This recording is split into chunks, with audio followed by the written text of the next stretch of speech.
자, 우리 백군이 자, 이어서 오늘 프로젝트 발표를 합니다. 프로젝트 발표는 일단 7장을 한 주일씩 수년해서 7장을 이번 주와 다음 주에 걸쳐서 완전히 마무리할 겁니다. 그 다음에 8장 프로젝트는 그 다음 주에 할 거고, 그 다음에 9장, 6장, 10장 이렇게 같이 나갈 겁니다. 자, 오늘 프로젝트 발표는 7장 9절, 여기 7장 9절 오드 프로그램들과 some others 파이널 오케이 받은 것을 백종찬 군이 1조와 2조를 대표해서 7장 9절을 발표하도록 하겠습니다. 와서 발표하세요. 예, 안녕하세요. 2조 조장 백종찬이라고 합니다. 지금까지 일단 파이널 오케이 받은 부분 먼저 발표를 하도록 하겠습니다. 일단 7장 7절 그람 슈미츠의 정규 직교화 과정 부분 문제인데요. 이건 김남두 1조 조장분이 먼저 솔브를 해주셨고, 제가 그 다음 리바이스, 파이널라이즈 받고, 교수님 찾아가서 검토 받고, 그 다음 파이널 오케이를 받았습니다. 이 문제가 물어보는 거는 이제 4000 R4의 부분 집합이 1차 독립임을 보이고 정규 직교화하라고 이렇게 어떻게 보면 두 가지를 물어보는 건데, 그래서 답변도 두 가지로 나눠서 스텝 2로 1스텝에서는 1차 독립임을 보이고 2스텝에서는 그람 슈미츠 정규 직교화 과정을 통해서 정규 직교 집합으로 구했습니다.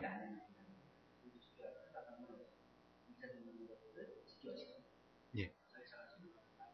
그리고 일단 첫 번째에서 1차 독립임을 보이는데, 정의를 통해서 이 세 원소의 1차 결합을 했을 때 이 0,0,0,0이 나올 때 이 상수 C1, C2, C3가 0인 것밖에 존재하지 않으면은 1차 독립이겠죠. 그래서 이것을 이제 방정식으로 이렇게 네 개의 방정식으로 나타냈습니다. 나타내서 이거를 풀어보면은 C1, C2, C3가 모두 0이 나옵니다. 그래서 따라서 정의에 의해서 이 부분 집합은 1차 독립임을 알 수 있습니다. 이렇게 해서 첫 번째 스텝을 마무리 지었고, 그 다음 두 번째는 그람 슈미츠의 정규 직교화 과정입니다. 이거는 먼저 스텝 1에서 Y1은 V1 그대로 놓고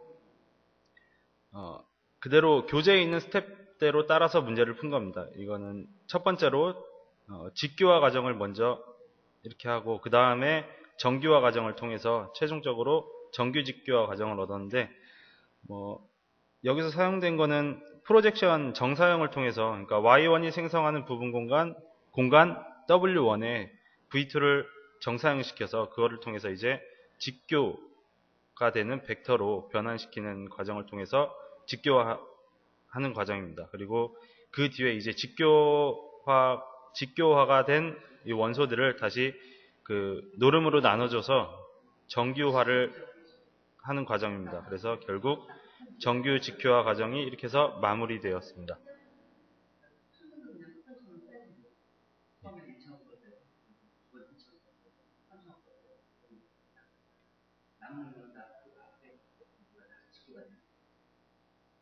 그래서 이번 7.7절의 9번 문제는 이렇게 마무리가 되었고, 그 다음 7.7절의 P3 문제입니다. 이거는 이제 Y1, Y2, YK로 이루어진 이 부분 집합이 직교 집합일 때 상수 스칼라베로 이루어진 이 집합도 직교 집합임을 보여라 하는 문제인데, 먼저 이 필요충분 조건에 의해서 Y1에서 YK까지의 이 부분 집합이 직교 집합이라는 것은 그러니까 I와 J가 다른 모든 I와 J에 대해서 이 성분들이 서로 직교 집합, 즉 내적이 0이면은 직교 집합임을 알 수 있죠.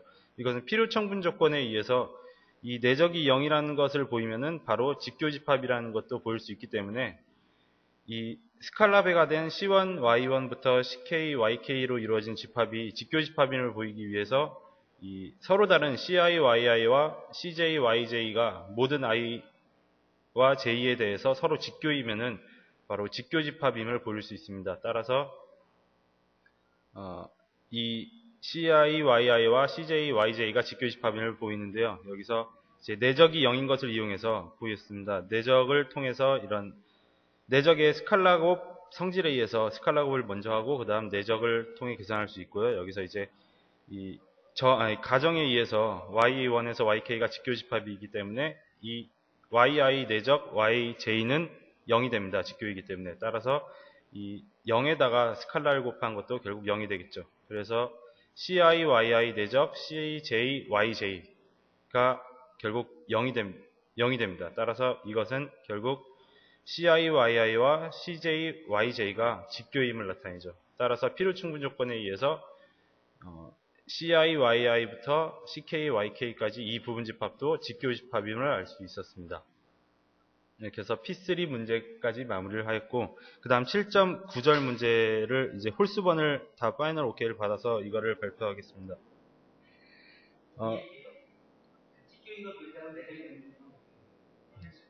중요한 것만 예, 알겠습니다.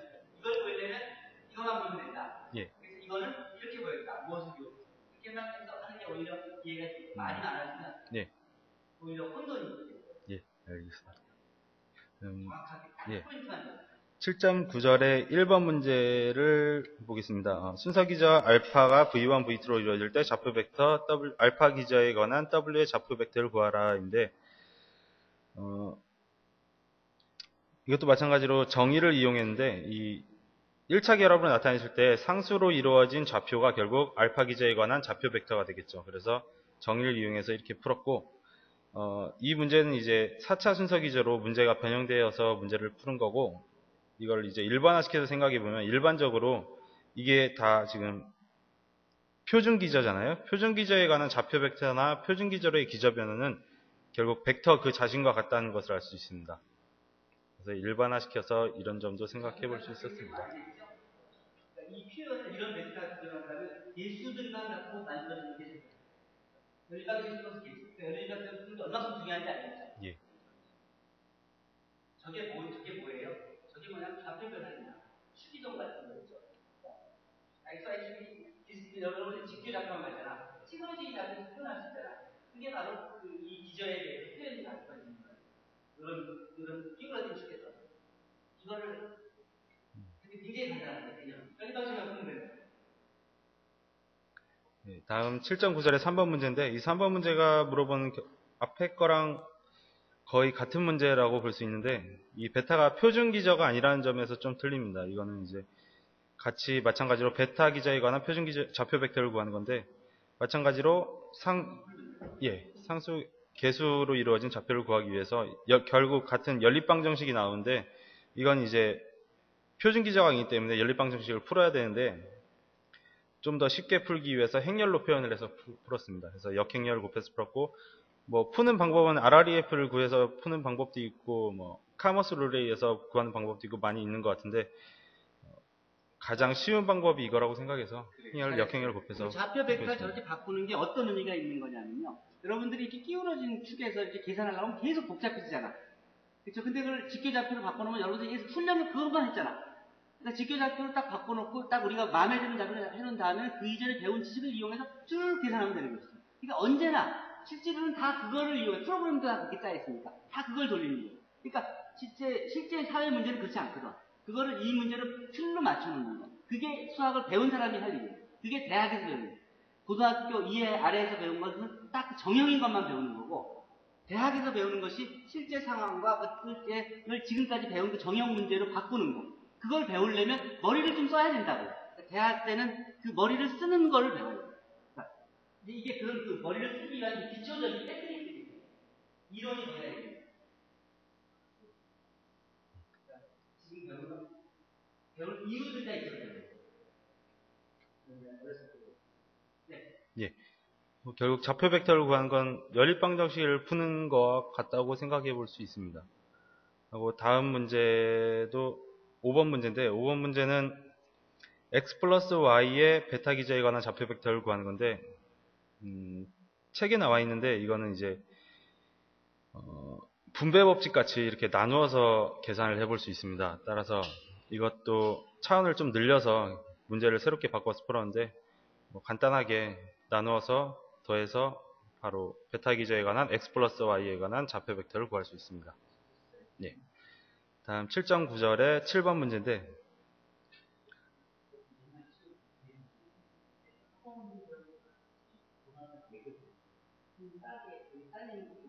고용해서 일을 시키면 됩니다. 실제로 자기가 이렇게 바꿔줄 수 있으면 그다음부터 생산을 막 시키면 되잖아. 그럼 엄청난 일을 할 수가 있어요. 그냥 완료되면 부분 이것도 같은 문제입니다. 기저를 주어주고 좌표를 주어주고 베타 기저에 관한 좌표 벡터를 구하는 건데 마찬가지로 뭐 선형결합을 통해서 개수를 구하는 연립방정식을 구하는 건데 이거는 이제 성분이 두 개밖에 없어서 행렬식으로 표현하기보다는 그냥 바로 연립방정식을 푸는 게 더 빠르기 때문에 바로 그냥 연립방정식을 통해서 C1, C2를 구해서 이 개수로 이루어진 좌표가 베타 기저에 관한 W의 좌표 벡터로 바로 결론을 낼 수 있습니다. 다음 7장 9절의 9번 문제인데 이것도 같은 문제인데 이거는 역으로 생각해 보는 겁니다. 앞에 지금까지 문제에서는 벡터를 주고 기저에 관한 좌표 벡터를 구하는 거였는데 이게 지금 문제는 다 연립방정식 문제들이잖아요. 그러니까 앞에 연립방정식 명령어가 있잖아. 그러니까 딱 모델링만 하면은 어떤 문제줘도 그냥 풀 수 있다는 거 아니에요? 그냥 숫자만 바꿔주면 그렇게 한번 해보는 사람이 없냐는 거야. 그 문제죠. 2차니까 근데 실제 2차 문제가 어디서 보겠어? 여러분들이 엔지니어링을 하고 수학을 하고 할 때 다 엄청 큰 계산이라고. 손으로 저거 못 풀. 다 오히려 여러분들 빨리 그 개념이 이해되면 그 다음에는 바꿔서 생각하거든요. 이거는 뭐 반대 과정인데 앞에서는 좌표를 주고 알파 기저에 좌표 벡터를 표현해라 이거였고 이건 이제 좌표 벡터를 주고 기존의 벡터를 구하라 이건데 이거는 오히려 더 쉬운 문제입니다. 차라리 이 1차 결합의 개수들을 다 줬기 때문에 그냥 이 개수를 집어넣어서 1차 결합을 계산만 하면 되기 때문에 기저 성분에 대해서 이 개수 1, 2 개수를 대입해서 바로 1차 결합을 계산하면 U 벡터는 5분의 11, 5분의 2가 나오고 V 벡터는 5분의 13, 5분의 16이 나옵니다. 따라서 문제의 답을 얻을 수 있습니다. 다음 문제는 이제 전이행렬을 묻는 문제인데 베타 기저에서 알파 기저로의 시험에 꼭 나오는 문제니까. 기저 변환을 하는 전이행렬을 구하는 건데 전이행렬을 얻는 것은 책에 나와 있는 대로 이 기저 성분을 이 베타에서 알파로의 전이행렬이면은 베타 기저의 성분들을 알파 기저에 관한 좌표 벡터로 나타내서 열 벡터로 나타내면 그것이 결국 전이행렬이 됩니다. 따라서 이렇게 표현을 할 수가 있고 이 개수를 얻는 과정은 앞이랑 똑같이 결국 방정식을 푸는 문제입니다. 그래서 이거는 그냥 뭐 푸는 방법은 여러 가지가 있지만 이것도 행렬로 표현해서 풀어봤고 역행렬을 곱해서 C1 이 개수들을 다 구해보았습니다. 해서 C11, C21 다 이렇게 구했고 이것을 이제 열 벡터로 표현을 해서 행렬을 얻었습니다. 해서 이것이 결국 전이행렬이 됩니다. 이 는과 같은 이 세 줄의 표현은 정의를 의미하는 것입니다.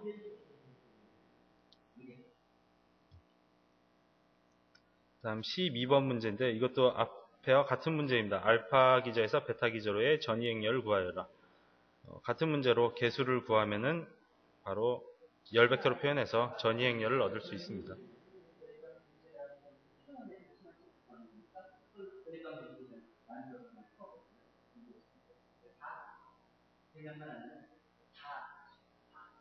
결국 연립방정식. 그러니까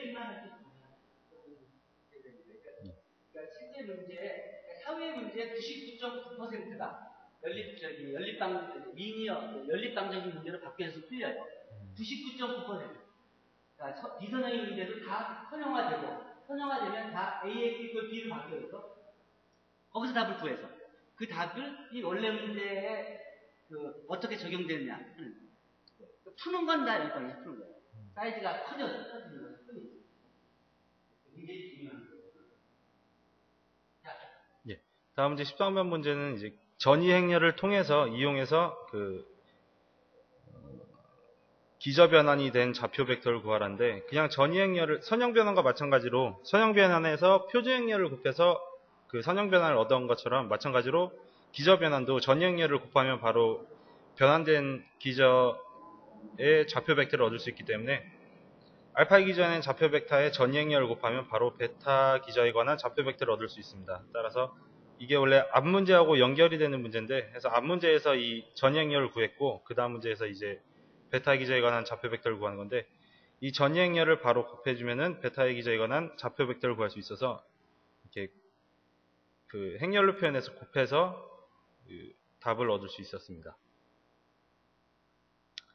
다음 15번 문제도 마찬가지로 전이행렬을 구하는 문제인데, 이거는 좀 어떻게 보면 다른 것보다 쉬운 게 표준 기저이기 때문에, 이 표준 기저로의 앞에서 말씀드렸던 것 같이 표준 기저로의 좌표 벡터는 벡터 그 자신이 되기 때문에 이거는 바로 계산 연립 방정식 필요 없이 그냥 바로 열 벡터로 표현하면은 전이행렬을 바로 얻을 수 있습니다.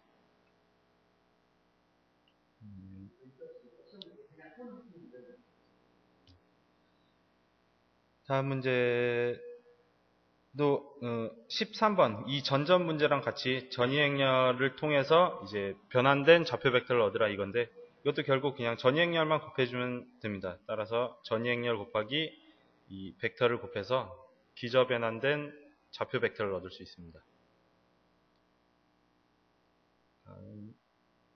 19번 문제도 마찬가지로 전이행렬을 구하는 문제인데, 이건 이제 표준 기저가 아니기 때문에 약간 다 그 연립 방정식 계산을 다 해줘야 됩니다. 이거는 그래서 각 기저 성분에 관한 알파 기저에 관한 좌표 벡터로 변환을 해보았는데, 첫 번째 열 벡터의 성분을 얻기 위해서 연립 방정식을 만들어서 계산을 했고, 마찬가지로 행렬로 표현해서 역행렬을 곱해서 첫 번째 열 벡터의 성분을 얻었습니다. 하고 마찬가지로 두 번째 열 벡터, 세 번째 열 벡터까지 이렇게 마찬가지로 구했고, 결국 전이행렬은 열 벡터, 세 열 벡터로 이루어진 벡터로 표현해서 이렇게 답을 얻을 수 있었습니다. 똑같은 건데 사이즈만 늘어난 거예요. 실제로 실제 문제에서는 되게 3차가 아니라 7차, 10차, 20차 이런 것들 되게 산업공학과 문제만 해도 되게 10차 레벨입니다. 할 때 이 알고리즘만 알고 있으면 평면 똑같은 거니까 처음에 10만 집어넣으면 끝나는 거죠. 마찬가지로 고차원이 되면은 그냥 세이즈를 통해서 역행렬을 곱해서 풀 수도 있고, RREF를 구해서 풀 수 있고, 결국 연립 방정식을 푸는 문제이기 때문에 고차원도 금방 세이즈 같은 걸 이용하면 금방 풀 수 있을 거라고 생각됩니다. CIJ나 구해서 논리도 굉장히 잘 정리가 됐죠. 이해가 쉽죠. 그래서 이래서 이렇게 한글도 없고 영문도 없으니까 오히려 이해가 쉽죠. 오히려 생각하기가 쉽죠. 그렇게 가자는 거예요. 그렇게 여러분들이 배우면 어디 유학을 가서도 아주 똑똑하다는 거예요. 정확하다는 거예요. 다음 P1 증명 문제인데, 좌표 벡터가 유일한 것을 증명하라인데, 가정을 했습니다. 알파 기저에 관한 좌표 벡터가 이렇게 두 가지로 존재한다고 가정을 먼저 하고, 정의에 의해서 계산을 해보면은 이 좌표 벡터가 개수에 관한 좌표이기 때문에 이렇게 x 벡터를 이렇게 표현할 수 있습니다. 그래서 이것이 같다면 이항을 해서 계산하면은 c1-d1 x1 벡터 더하기 쭉 해서 cn-dn xn 벡터는 0 벡터. 이 두 가지가 틀린 거는 0 벡터는 진하게 표현했고 벡터이기 때문에 이건 스칼라이기 때문에 그냥 연하게 표현을 한 것입니다.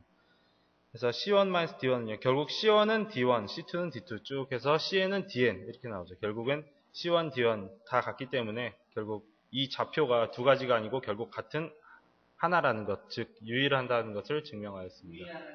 언제나 만약 두 개가 존재한다 그러면 그건 같을 수밖에 없다. 이게 유일함을 보이는 가장 좋은 방법. 그리고 여기서 그 cn, dn 이 개수가 0이라고 여기서 넘어가는 과정에서는 이 ci에서 cn까지 이게 기저이기 때문에 이 성분들은 다 1차 독립이죠. 그래서 이 개수가 0이라는 것은 이거에 의해서 통해서 얻은 겁니다.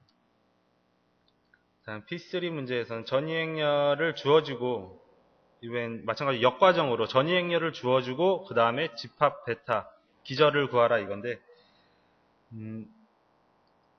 전이행렬의 정의 그 앞에서 구한 것과 마찬가지로 베타1, 베타의 성분들의 알파 기저로의 표준 변환 열 벡터로 나타낸 것인데, 알파가 지금 여기서 표준 기저로 나타내기 때문에 이것도 계산하기가 쉽습니다. 그래서 이 P 벡터의 열 벡터들이 결국 바로 베타 1, 베타 2, 베타 3 해서 집합 베타의 성분들이 되겠죠. 따라서 베타 1은 이 첫 번째 열 벡터, 베타 2는 두 번째 열 벡터, 세 번째 열 벡터 이렇게 해서 베타 성분을 구할 수 있었고, 이거는 반대로 이 P 행렬이 베타에서 알파로의 전이 행렬이 아니고 알파에서 베타로의 전이 행렬이라고 그랬습니다. 근데 여기서 정리 7.9.2에 의해서 7.9.2가 말하는 게 전이 행렬은 가역이고 그 역행렬은 그 반대 과정의 전이 행렬이다라는 건데, 예. 그래서 P가 알파에서 베타로의 전이 행렬이라면 P의 역행렬은 베타에서 알파로의 전이 행렬이 됩니다. 예. 그래서 이제 이 P 역행렬을 구하고 나면 앞 문제와 같은 문제가 되겠죠. P 역행렬은 뭐다? 주어지고 이것은 베타로부터 알파로의 전이 행렬이다. 그래서 같은 문제가 되겠죠. 그래서 1과 같은 방법으로 쭉 풀어놨습니다. P5 문제인데, 알파를 순서 기절하고 x 벡터 마이너스 2y 벡터의 알파 기저에 관한 표준 벡터는 0벡터이라 하자. 이때 x 벡터와 y 벡터는 어떤 관계인가? 라고 물어봤는데, 이게 직관적으로 보기에 x 벡터는 2y 벡터라는 걸 직관적으로 알 수 있을 것입니다. 이것을 이게 증명이나 뭐 설명을 하기 위해서 기저변환이 전담함수라는 것을 먼저 보였습니다. 그래서 기저변환이 전담함수라는 걸 보이는데, 전이행렬은 정리 7.9.2에서 가역이죠.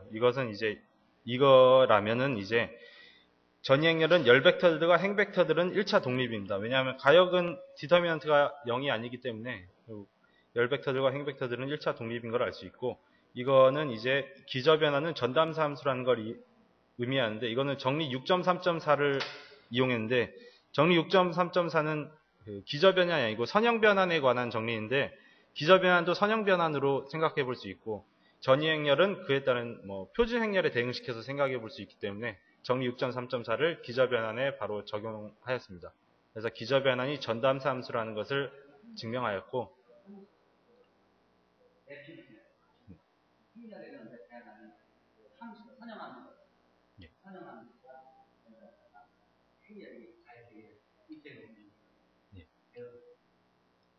그래서 이걸 이제 클레임 1으로 증명을 하였고, 그 다음에 이거를 이용해서 이게 본격적인 증명 과정인데, 가정에서 x 벡터 마이너스 2y 벡터 알파 기저의 표준 벡터는 0이다. 0벡터다. 이걸 이용해서 성질에 의해서 이거를 분배해서 나눠서 표현해 볼 수 있고, 즉 2항에서 알파 기저에 관한 x의 표준 벡터는 알파에 관한 2y의 표준 벡터와 같다. 근데 여기서 클레임 1을 이용해서 전담사 함수이기 때문에 이 안에 벡터 x 벡터는 결국 2y 벡터와 같다는 것을 알 수 있습니다. 더 쉽게 생각해 보면은, 알파 기저에서 표준 기저로의 선형 변환, 그 전이행렬이 전담사 함수이기 때문에 그걸 곱해서 바로 x 벡터는 2y 벡터를 얻을 수 있다. 이렇게도 생각해 볼 수 있겠습니다. 예, 이상입니다. 오케이. 질문 있어요? 질문 있어요?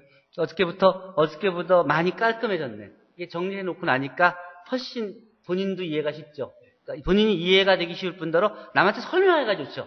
말로 막 쭉 길게 써 있을 때는 본인은 알지만 설명하기가 어려운데 딱 오가나이즈가 돼 있으니까 머릿속이 굉장히 맑아지죠. 그래요. 자, 수고했어요. 어쨌든 9.7절은 깔끔하게 프로젝트 발표가 된 걸로 알고, 백군보다 더 좋은 성적을 받고, 백군이 발표한 것보다 백군이 받은 같은 성적을 받으려면 최소한 백군만큼은 노력해서 발표해야 된다는 것을 명심하면은 그러면 실수 없을 것입니다. 자, 질문 없죠? 그러면 나머지 그러니까 7장 앞에 1절 발표했지만 그건 수정하고 2, 3, 4, 5, 6, 7 하는 것들 쭉 이번 주 동안에 부지런히 고치고, 또 나나 또 내 앞방에 있는 김경원 선생이나 또 내 포스닥인 이재하 박사나 그 옆에 있는 그 다른 그 내 석사 조교생들, 그러니까 포스닥, 닥터, 또 그리고 마스터 레벨에 있는 내 학생들한테 도움 받아서 고칠 수 있는 데까지 고쳐서 준비해서 발표하도록 하세요. 그리고 다음 주는 7장을 마무리하고 그 다음 주에 8장을 할게요. 8장한테 시간을 좀 더 줬으니까 8장 준비하고 6장 준비하는 조는 한번 나한테 들르도록 하세요. 그다음 준비해가지고. 자, 다른 질문 있습니까?